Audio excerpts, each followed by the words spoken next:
অবশেষে বাংলাদেশ খুঁজে পেল নেইমার জুনিয়রকে।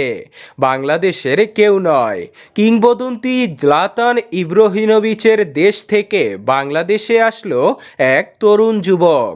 ড্রিবলিংয়ের সাথে করতে পারেন দূরপাল্লার শট, মাঝমাঠ থেকে শট নিয়ে গোলও করতে পারেন।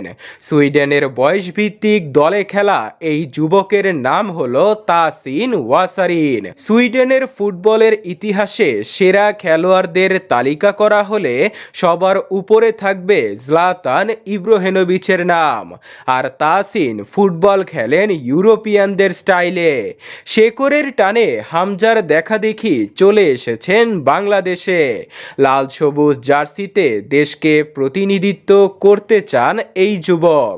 ঢাকার জাতীয় স্টেডিয়ামে প্রবাসী ফুটবলারদের নিয়ে চলছে বিশেষ ক্যাম্প, যেখানে ইউরোপ আমেরিকা থেকে 14টি দেশ থেকে বয়সভিত্তিক ফুটবলাররা এসছে বাংলাদেশে, যেখানে আলাদাই নজর কেড়েছেন তাসিন। দেশটির 15 ও 19 দলেও খেলেছেন তিনি। প্র্যাকটিস করেন সুইডেনের নামকরা একাডেমিতে। ফাঁকা জায়গায় বল পেলে শতভাগ কাজে লাগান। নেইমারের মতো একজন ভালো লেফট উইঙ্গার হতে চান। 4-5 জনকে বোকা বানিয়ে ডি বক্সের ভিতরেও ঢুকে যান। তাকে প্রপার সুযোগ দিলে তিনিও বাংলাদেশের সমাধান হতে পারেন।